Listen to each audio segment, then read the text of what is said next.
قرار المسؤولين المغاربة في المغرب انهم يتنازلوا، وبقول يتنازلوا عن كاس افريقيا للسنغال، ده قرار صح 100%.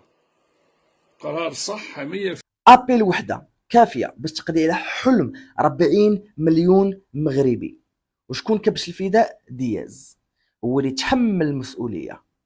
كلشي مهبط راسو، حتى واحد ما قدر يمشي يضرب بيناتي هو ولا غادي يساهم. كنقول لك بلي الماتش مشري كواليس. تنقول لك شي حاجه اللي ما يقول لك حتى شي واحد، وما هادشي يقدر يقولها لك حتى شي واحد. وشفتوا داك التوقف اللي داروا هذوك الاخرين، كانوا اتصالات لو يرجعوا ما نماركوش البيلانتي. الا كانت هذه القصه حقيقيه راه في راسك هاد اللقطه راه احسن.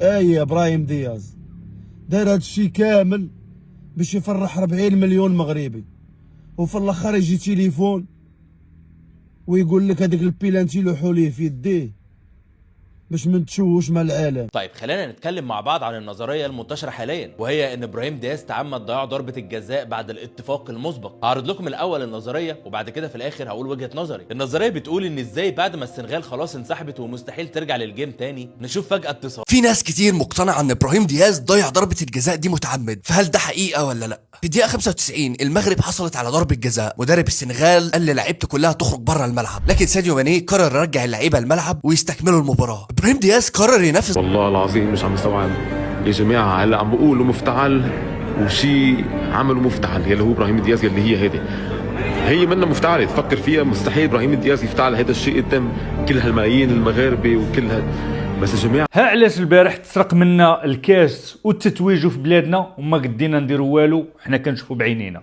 اييه سيدي، السنغال ما فازتش بل سرقت الكاس بخبث كروي وببكاء، وبانها مشات لينا لذاك الجرح او لذاك. يلا غيتضرب يلا غيتضرب يلا غيتضرب يلا غيتضرب. يا ربي سقلها خويا، يا ربي سقلها، يا ربي سقلها، يا ربي يا ربي. شو واحد ما يدواه كيف ما تقوتش اللي يدير لي يا ربي.